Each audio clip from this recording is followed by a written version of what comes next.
Aló, aló. Muy bien. Buenas tardes. Gusto en verles. Felicitaciones a los padres en su día. Hoy les tengo un buen regalo. Pónganse de pie, vamos a leer la Biblia, la palabra del Señor. Bueno, el regalo es que hoy voy a hablarles de la venida de Cristo en el Día del Padre. ¿Qué les parece? ¿Están de acuerdo con eso? Así es que abran sus Biblias y vamos a ir al pasaje que estamos pronto a finalizar este tremendo libro, el libro de Lucas. Y vamos al capítulo 21, estamos todavía allí en ese capítulo. Hoy queremos, sin duda alguna, ya terminarlo. Así es que estamos en el capítulo 21, repito, versículos 25 en adelante. ¿Estamos listos allí? Repito, Lucas 21, versículos 25 hasta el final. Le voy a pedir, como siempre, la ayuda en algunos versículos. Ustedes allí van a... Es más, tengan pendiente el versículo 28. Ustedes lo van a decir, porque ese es el versículo que se constituye en la base para nuestro tema en el día de hoy. Dice la palabra del Señor: entonces habrá señales en el sol, en la luna y en las estrellas, y en la tierra angustia de las gentes, confundidas a causa del bramido del mar y de las olas, desfalleciendo los hombres por el temor y la expectación de las cosas que sobrevendrán en la tierra, porque las potencias de los cielos serán conmovidas. Entonces verán al Hijo del Hombre que vendrá en una nube con poder y gran gloria. Repitan el versículo 28. Cuando estas cosas comiencen a suceder, el Dios os levantará vuestra cabeza, porque vuestra redención está cerca. Ese versículo es el versículo de mi sermón, que lo titulo El día de nuestra redención final. Repítanlo otra vez conmigo ahora. Cuando estas cosas comiencen a suceder, erguíos y levantad vuestra cabeza, porque vuestra redención está cerca. También les dijo una parábola: mirad la higuera y todos los árboles, cuando ya brotan, viéndolo, sabéis por vosotros mismos que el verano está ya cerca. Así también vosotros, cuando veáis que suceden estas cosas, sabed que está cerca el reino de Dios. De cierto os digo que no pasará esta generación hasta que todo esto acontezca. El cielo y la tierra pasarán, pero mis palabras no pasarán. Repitan conmigo ese texto. El cielo y la tierra pasarán, pero mis palabras no pasarán. Mirad también por vosotros mismos que vuestros corazones no se carguen de glotonería, embriaguez y de los...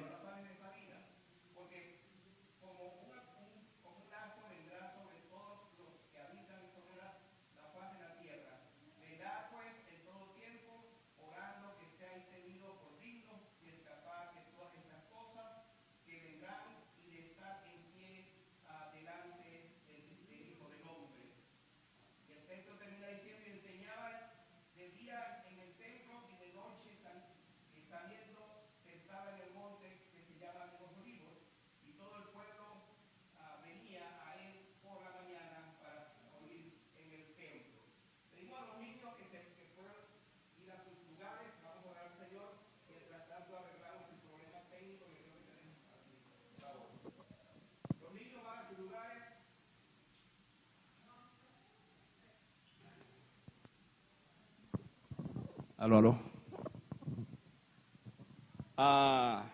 Vamos a orar al Señor.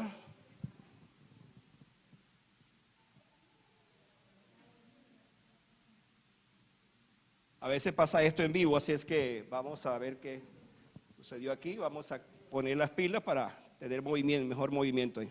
Vamos a orar al Señor mientras los niños salen y aquí nos preparamos para este tiempo. Cierren sus ojos. Oren al Señor y por favor acompáñenme en este momento tan especial de oración, pensando en función del texto que vamos a tener en este momento. Padre Celestial, gracias por esta oportunidad que nos das de predicar tu palabra. Señor, este pasaje que hemos leído es un pasaje extremadamente importante en nuestras vidas. Nos acercamos a este pasaje no en nuestra confianza, no en nuestros conocimientos, no en lo que nosotros sabemos. Nos acercamos a ti, Señor, porque creemos que tú eres el Dios majestuoso, maravilloso que está con nosotros. Que a pesar de nosotros, tú usas tu palabra. Gracias por estos momentos que nos das, en el nombre de Jesús. Amén. Pueden sentarse, muchas gracias, hermano. Otra vez, bienvenidos. Bienvenidos. Qué bueno verles. Qué bueno verles. Amada iglesia, la segunda venida de Cristo es una de las promesas más gloriosas que tiene el pueblo de Dios, la iglesia del Señor. Pero muchas veces es una de las verdades que menos impactan a nuestra vida mientras vivimos. Es una contradicción. Por ejemplo, sabemos que Cristo viene, lo hemos escuchado muchas veces. Cristo viene pronto, Cristo viene pronto. Algunos dicen, ahí y la iglesia está de viaje, ¿no? Es una canción que hace tiempo escuché. Y a veces, hermanos, vivimos enfocados más en las cosas terrenales que en la venida de Cristo. Por ejemplo, esta mañana cuando usted se levantó, ¿pensó que Cristo podía haber venido hoy? No me responda, solamente piénselo. Y esto es exactamente lo que Lucas capítulo 21 nos va a ayudar a entender. La importancia que tiene este acontecimiento. Es interesante que este pasaje, cuando lo asociamos con el versículo, con el sermón anterior, que hablaba precisamente de las señales antes del fin, ahora tiene que ver esto en este contexto, precisamente de lo que es específicamente la segunda venida de Cristo. Es un pasaje que está relacionado con la destrucción de Jerusalén, los 70 años, quiero decir que el año 70, cuando fue destruida Jerusalén. Pero entonces Jesucristo especifica el asunto de su segunda venida. Cuando Él habla de los últimos tiempos, describe un mundo en crisis, un tiempo de angustia, confusión y de temor. Pero, amada iglesia, en medio de ese cuadro, Jesús nos habla, no nos habla con temor a su discípulo, a la iglesia, sino con esperanza. Y les dice que cambia, y en este texto cambia completamente la perspectiva, cuando en el versículo 28 dice, cuando estas cosas comiencen a suceder, o sea, cuando vean que está sucediendo, erguíos y levantad vuestra cabeza porque vuestra redención está cerca. De allí el tema que estoy titulando, el día de nuestra redención, o el día de nuestra redención final. Y usted se está preguntando, pero ¿acaso ya no hemos sido redimidos? ¿Ya no hemos sido transformados? ¿Ya no hemos sido salvados? Sí, sí y no. Sí y no. Porque el día de mi redención final va a ser cuando Cristo venga. Mientras tanto le espero con expectativa, pero estoy aguardando ese día. Aquí está la verdad que transforma todo. El mismo evento que traerá temor al mundo traerá redención al creyente. Y mientras el mundo estará en pánico, porque déjeme decirle que eso es lo que va a suceder por las cosas que vamos a mencionar hoy, el mismo día que será de lamento para muchos, será de gloria para la iglesia. El mismo día que será de miedo para muchos, será el día de gozo para el creyente. Por eso, la segunda venida de Cristo no es solo un evento profético, es el clímax de nuestra esperanza. Voy a repetir esa frase para que captemos todo esto. No solamente tiene que ver con un evento profético, como en efecto se sigue hablando de eso, se sigue, sobre todas las cosas, se sigue poniendo eso en un cuadro escatológico, profético, sino que será para nosotros el clímax de la más grande esperanza. Para muchos será un día de lamento, pero para el creyente será el día glorioso de nuestra redención final. Porque ese día no será cualquiera de los días que vemos como cada día que amanece. Ese será, repito, el día más esperado, más anhelado por la iglesia del Señor, por el pueblo del Señor, por el creyente del Señor. Entonces vamos a trabajar esta tarde en estas ideas para que captemos la magnitud de un pasaje como este.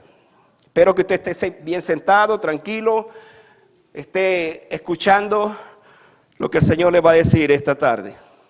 Ese día, escuche esto, es cuando el universo entero será conmovido con su presencia, una conmoción sideral, cósmica, jamás vista, jamás pensada.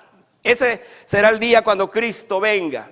Uno puede pensar en cosas como esta. De repente hay situaciones que nos conmueven. De repente escuchamos unos truenos, unos relámpagos y ya nuestro cuerpo comenzamos a sentirnos como con cierto miedo, cierto temor. Apenas relámpagos, apenas truenos, apenas algunas cosas que vemos allí. Pero imagínense por un momento, como dice el versículo 25. Mire lo que dice el versículo 25. Entonces habrá señales en el sol, en la luna, y dice luego el pasaje allí, y el sol y en la luna y las estrellas, y en la tierra angustia de la gente, confundidas a causa del bramido del mar y de las olas. Estamos hablando de una conmoción sideral, de una conmoción universal. Interesante que Jesús comienza describiendo precisamente una escena de sacudimiento universal. No se trata de una crisis común, sino de una conmoción que alcanza los cielos, que alcanza la tierra y el corazón humano. Estos tres elementos estarán presentes allí: el cielo, la tierra y el corazón del hombre. Pero mientras pasa este caos, mientras sucede estas cosas, para el creyente entonces será el día cuando se cumplirá la promesa. ¿Cuál es la idea de todo esto? Cuando el creyente comience a ver ese movimiento cósmico, esa situación universal, entonces el creyente sabe que todas las profecías del Antiguo Testamento y las profecías del Nuevo Testamento simplemente se están cumpliendo en ese momento. El Antiguo Testamento, por cierto, ya había anunciado este lenguaje de juicio y visitación. Cuando usted lee Isaías 33:10, allí dice el texto que el sol se oscurecerá y la luna no dará su resplandor. ¿De qué está hablando? De ese día cuando venga precisamente Jesucristo. Joel 2:31 dice, anuncia que el sol se convertirá en tinieblas antes del día grande y espantoso del Señor. Ageo, otro profeta, 2:6, declara que Dios hará temblar los cielos y la tierra. Todo esto para mostrarnos cómo va a ser esa conmoción sideral, cósmica. Entonces, Jesús toma ese lenguaje profético para mostrar que el fin no será accidental, sino dirigido por la mano soberana de Dios. Todo va a suceder según está profetizado. Pero la iglesia no debe interpretar la conmoción como una derrota, sino como el anuncio de la llegada de su rey. El rey que esperamos, el rey que por mucho tiempo esperó la tierra, ahora viene, ahora está llegando. ¿Qué va a suceder con los hombres? Otra vez mira el versículo 26 del pasaje. Dice, desfalleciendo los hombres por el temor y la expectación de las cosas que sobrevendrán en la tierra, porque las potencias de los cielos serán conmovidas. Y aquí este punto que estoy resaltando, mis hermanos, amados hermanos, que ese día será cuando el universo será conmovido desde todo punto de vista. Uno no puede sino imaginarse semejante cosa. ¿Quién puede conmover el universo? Hasta ahora nosotros nos imaginamos, por supuesto, los cielos allá arriba, especialmente cuando la Biblia habla del segundo cielo, porque hay tres cielos: el que vemos, el que está más allá de nosotros y el tercer cielo donde está el Señor. En el segundo cielo, donde está el universo, en este momento todo es quietud.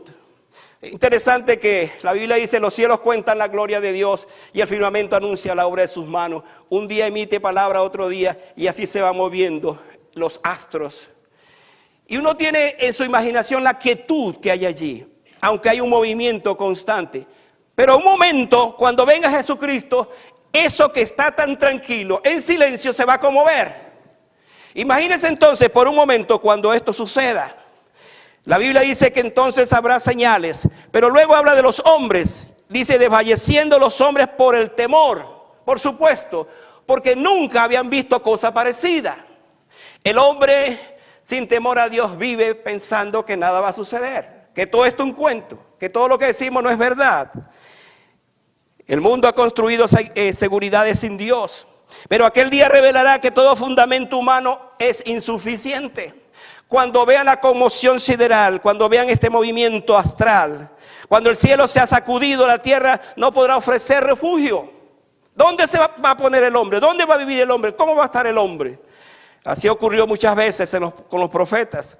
Cuando Dios venía en juicio, las naciones poderosas temblaban.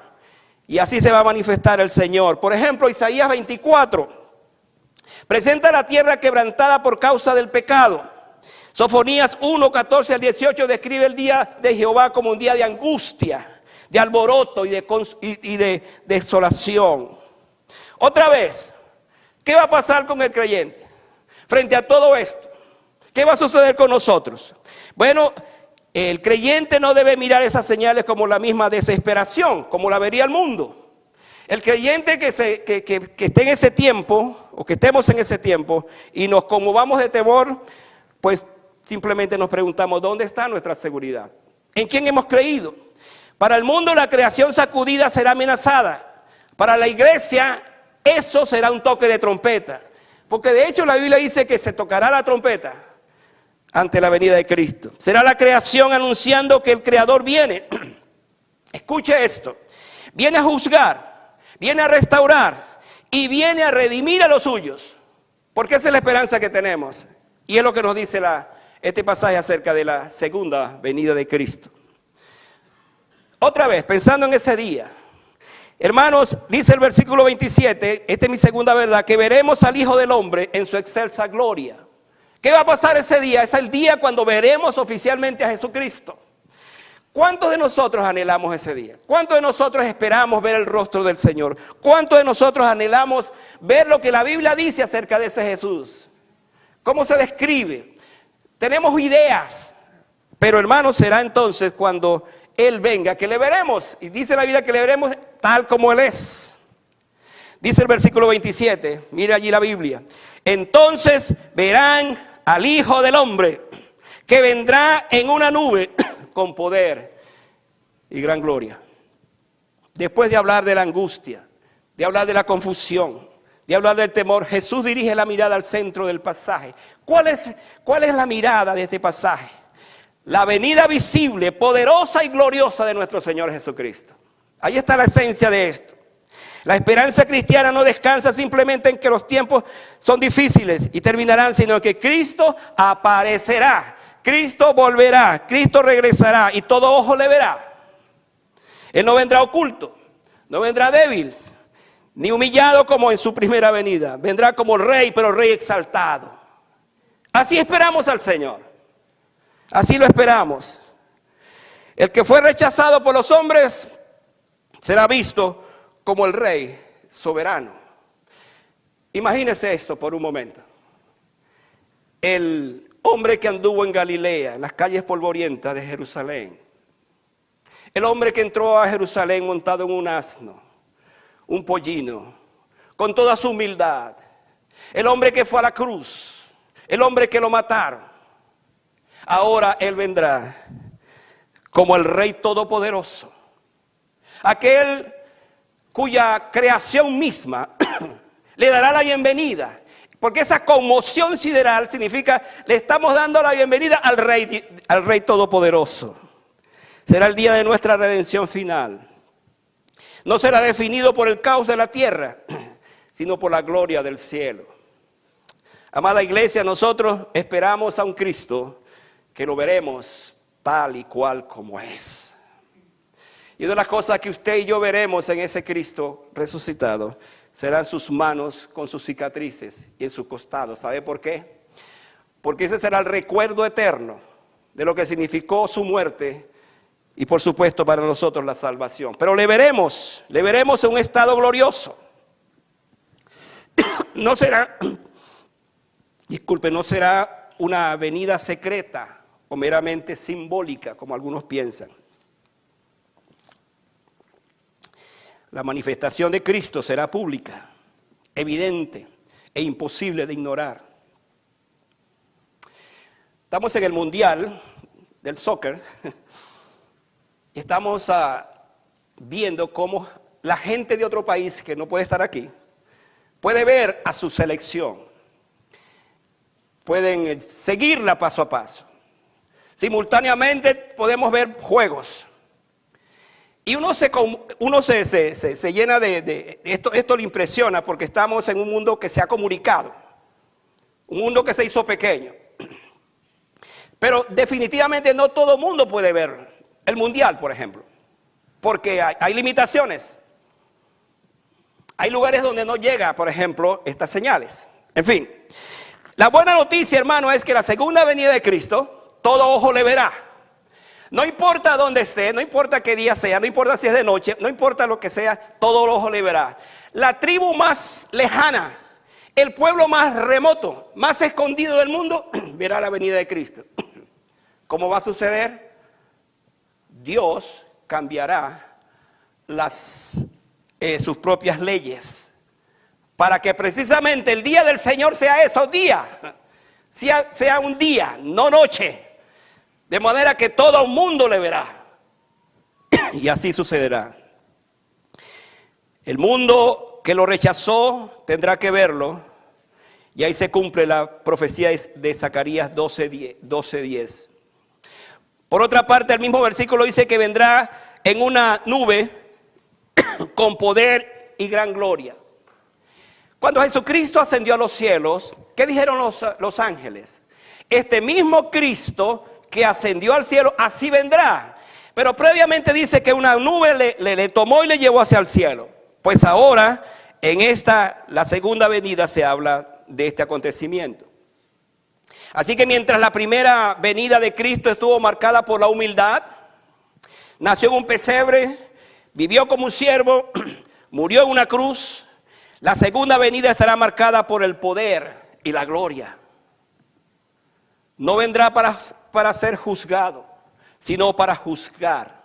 No vendrá para ser rechazado, sino para reinar. No vendrá para cargar con el pecado, sino para consumar la salvación de los suyos y la derrota de los enemigos. Lucas 21 nos muestra que el mismo evento producirá terror para algunos y esperanza para otros. ¿De qué estamos hablando?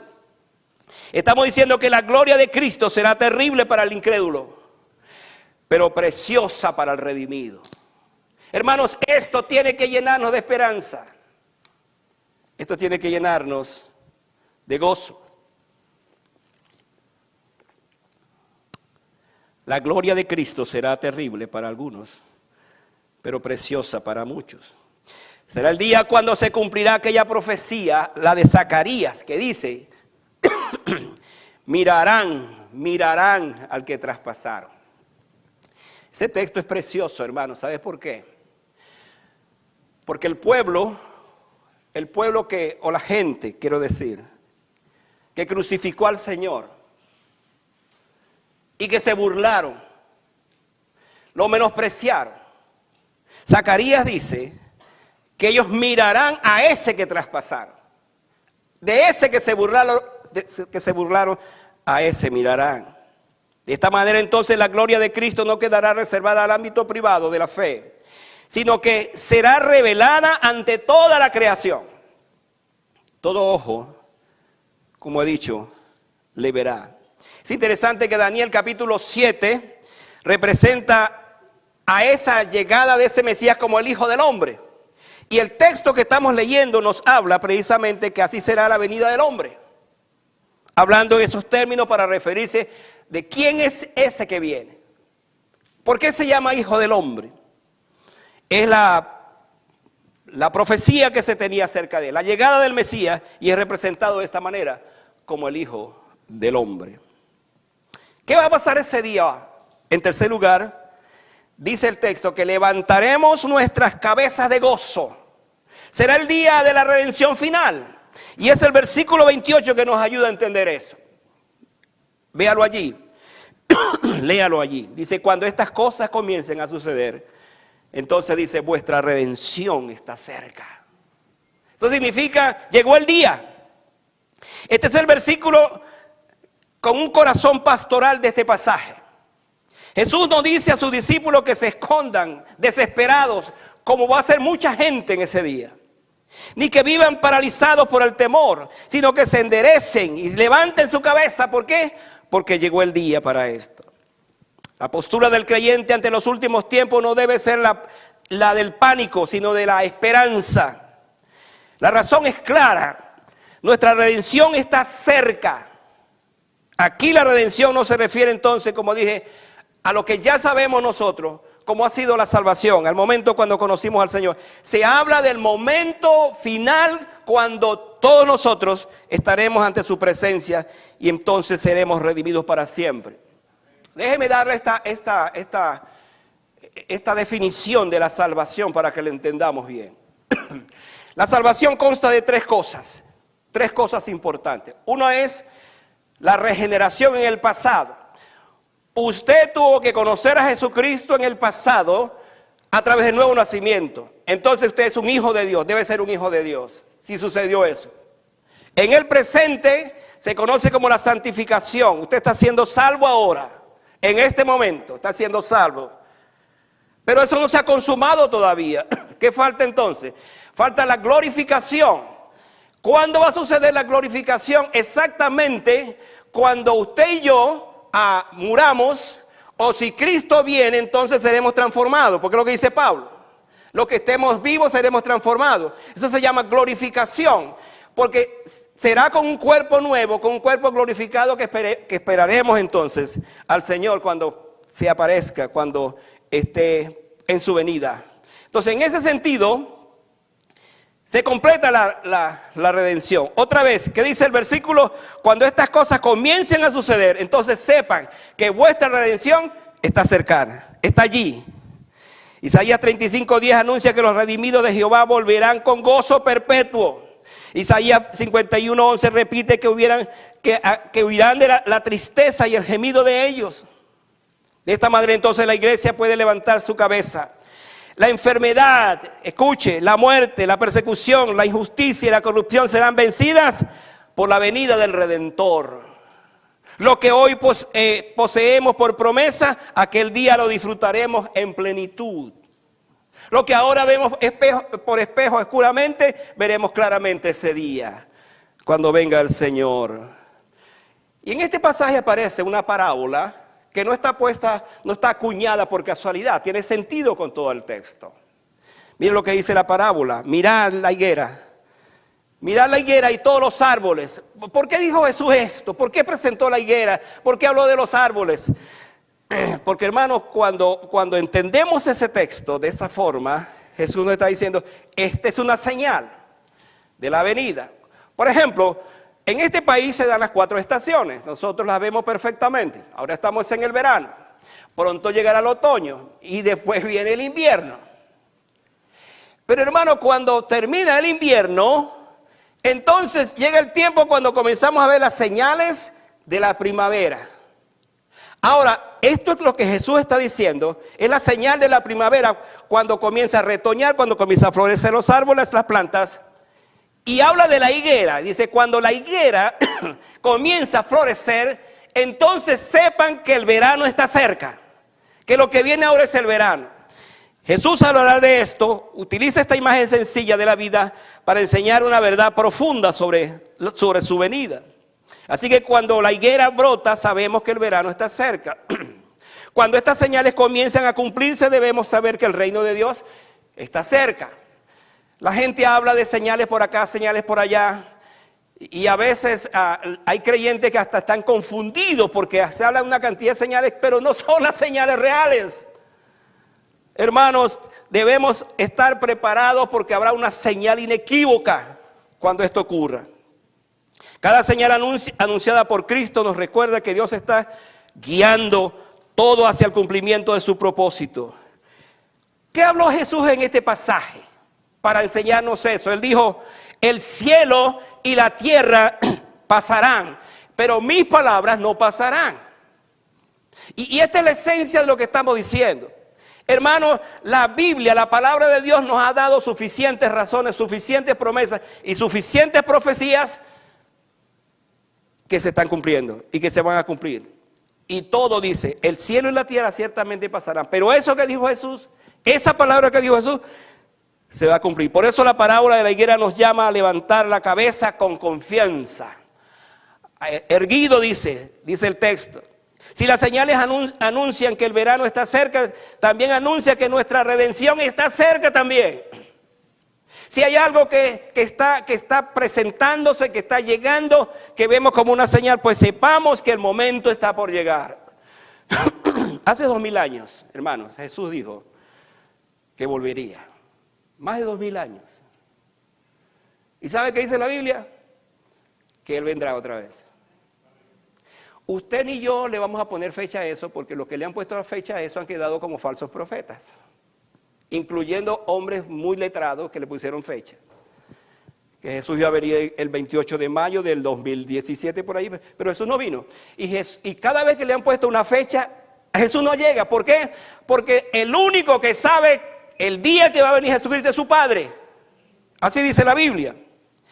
Entonces, la segunda venida no es una amenaza para el creyente, sino la confirmación de que todo lo que Cristo dijo se va a cumplir fielmente, como debe ser. Y esto me lleva a mi último pensamiento.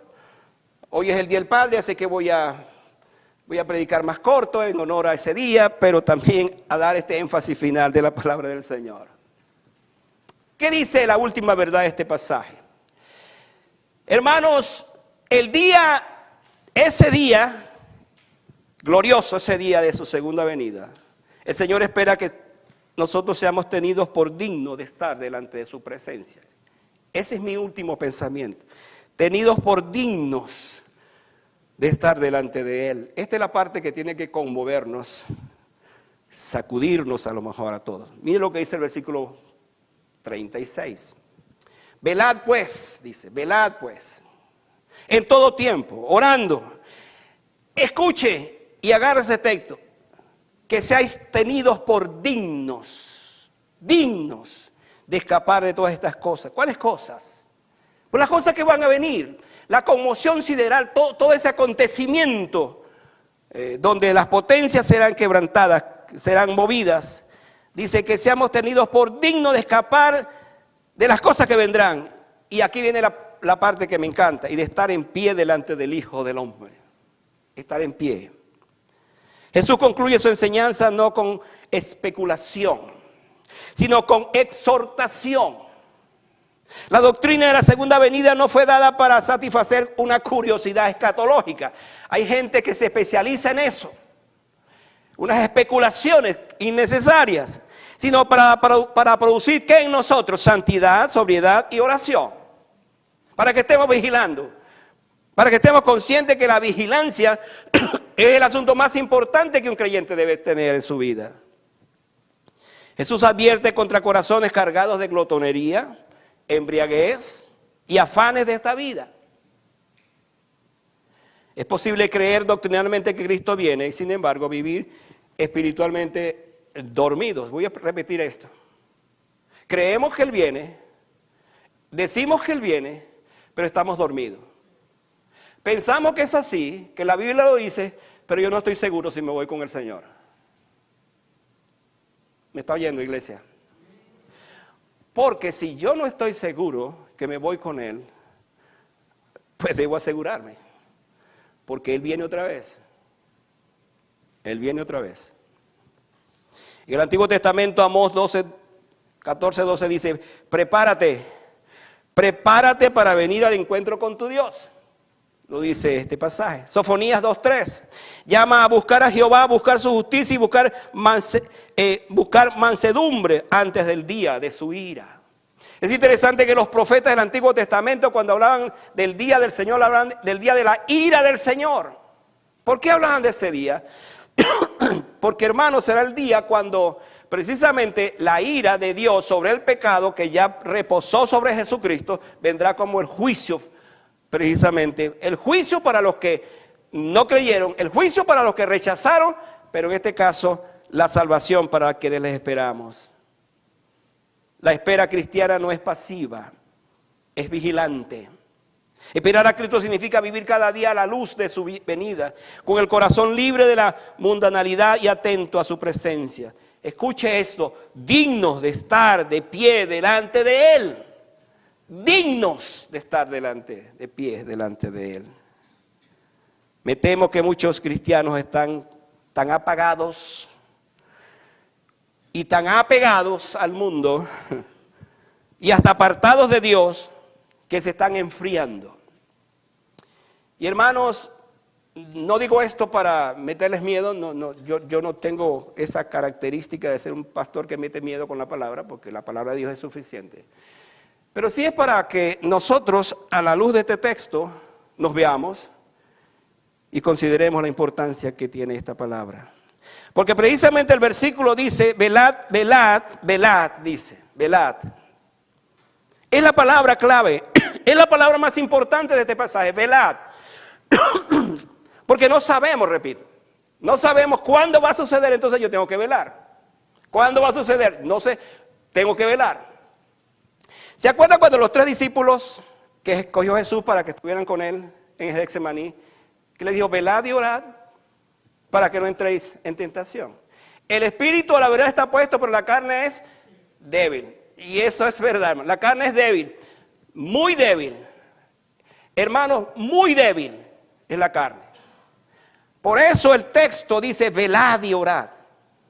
¿Para qué? Para no entrar en tentación. ¿Y qué pasó esa noche? Precisamente.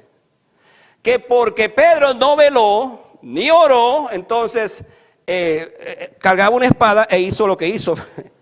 Casi mata en la misma noche, cuando Jesús está orando, casi mata a uno de los hijos del sacerdote. Casi lo mata. Si hubiese tenido mejor puntería, lo mata, le corta la cabeza, porque es lo que dice el texto. ¿Por qué hizo eso? Porque no estaba velando.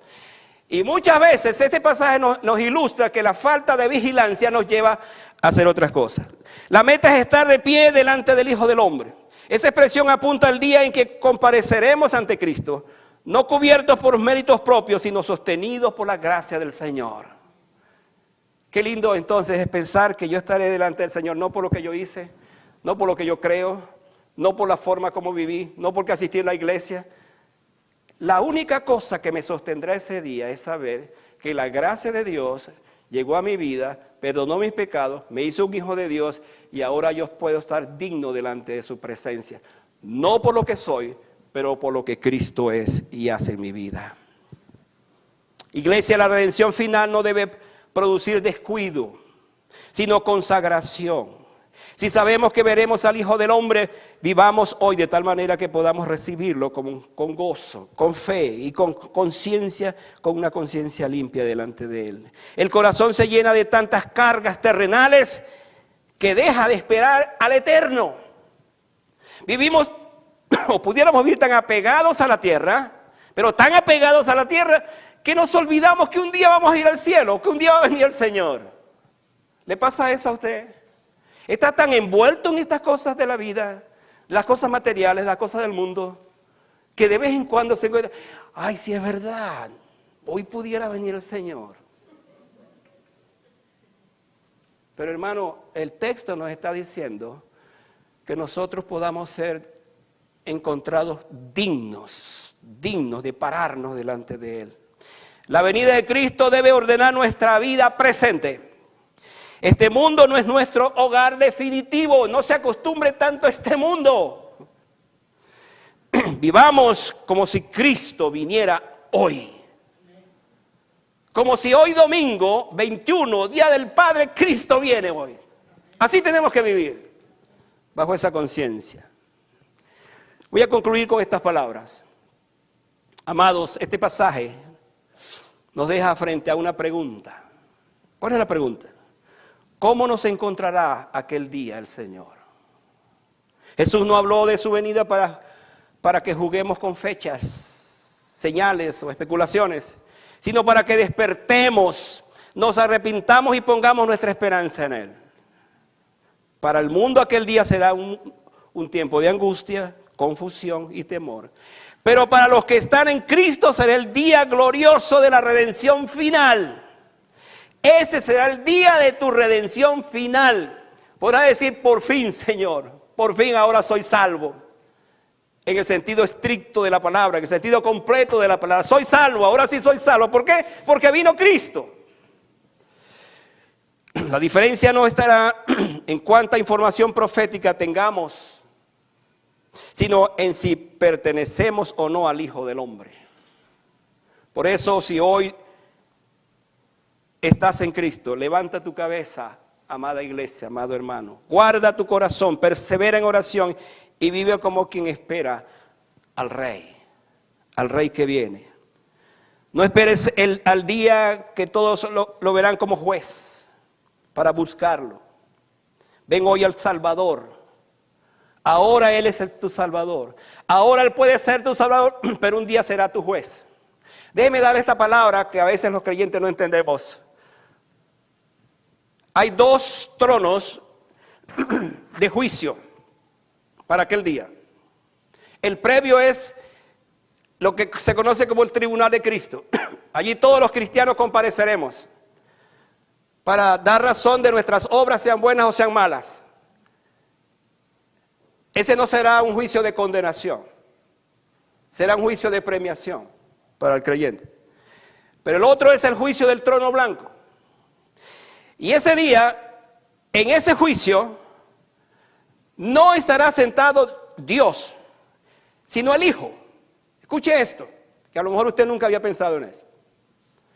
En el juicio del gran trono blanco estará sentado el Hijo, pero estará sentado como juez. Entonces, si es como juez, ya no hay abogado, porque ahora Él es el abogado. Ahora Él intercede delante del Padre por nosotros. Pero ese día, cuando aquellos que le rechazaron estén delante del juicio del trono blanco, estén en esa condición, Jesucristo será el juez. Y entonces habrá una sola sentencia. Una sola sentencia. Y esa sentencia se llama: ustedes que me rechazaron, los que están en la izquierda, a ustedes. Y hay una palabra que es muy dura y fuerte, dice malditos, malditos. Id a ese lugar de castigo eterno, al fuego que nunca se apaga.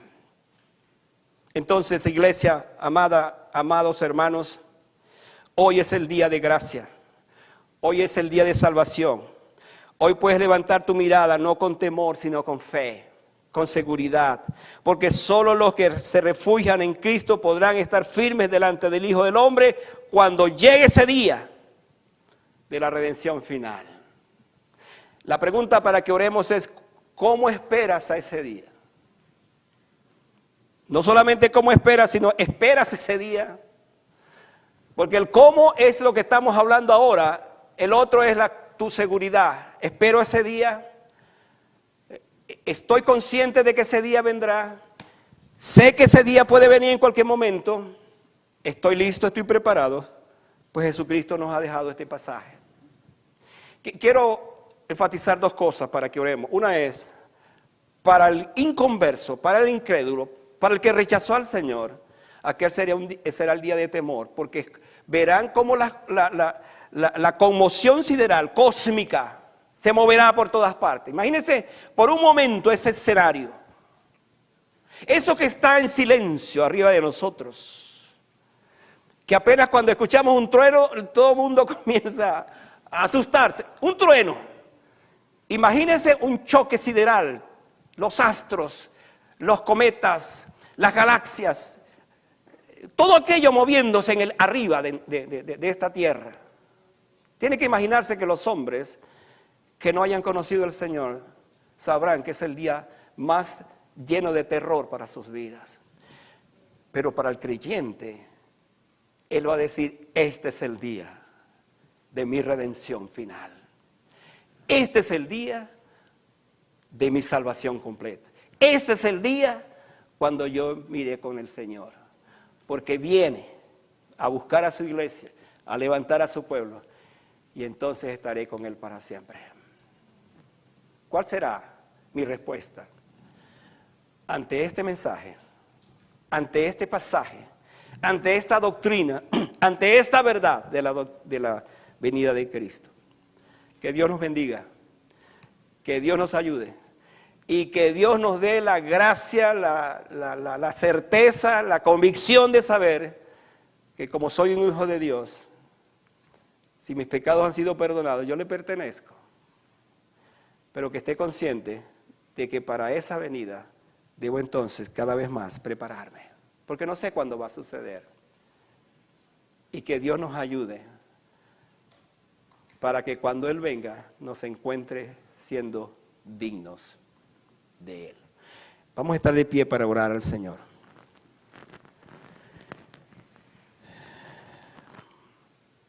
¿Cómo espera usted ese día?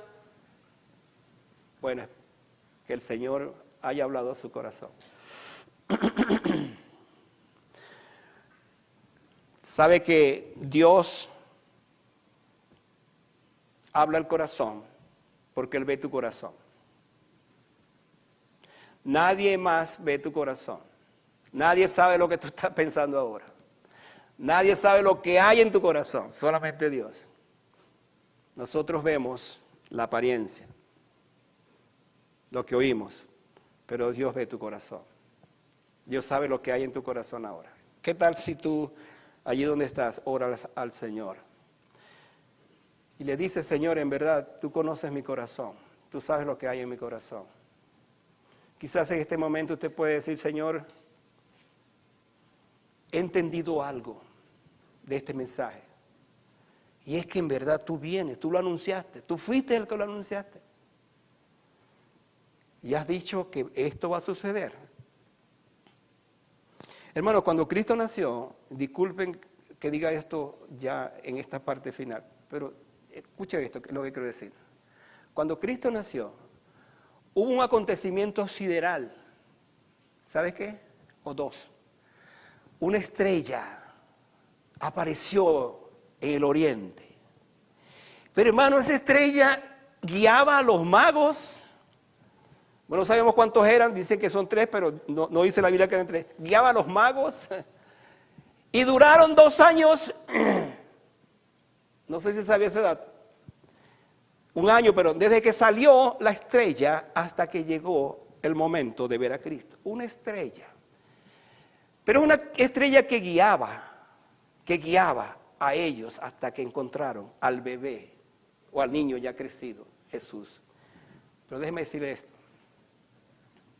En la segunda venida de Cristo, no va a ser una estrella que va a venir ahí silenciosa, sino que las estrellas del cielo se van a conmover y va a haber un ruido y algo tan espantoso, tan conmovedor, que por eso dice la Biblia que los hombres correrán de un sitio para otro. ¿Por qué? Porque es la presencia del Señor. La creación que está arriba le está dando la bienvenida al Salvador. Y ahora nosotros aquí en la tierra no tendremos temor porque estamos esperando al Salvador. Mientras otros corren y se llenan de pánico, nosotros le esperamos con gozo en nuestros corazones. Oremos. Padre, Señor, Padre, en este momento te damos gracias por tu palabra. ¿Qué más podemos decir que tu palabra no haya dicho en nuestras vidas? Mi oración es que tú nos encuentres dignos de tu venida. Perdónanos cuando no siempre somos dignos de estar delante de tu presencia. Pero ayúdanos, Señor, a amarte, a conocerte, a vivir para ti.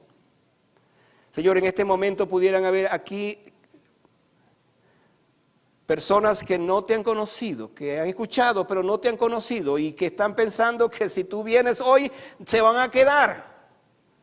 Dios, que nadie de los que está aquí, ni de los que amamos, se quede, pero que sí vengan y procedan al arrepentimiento, que te conozcan como el Salvador. Gracias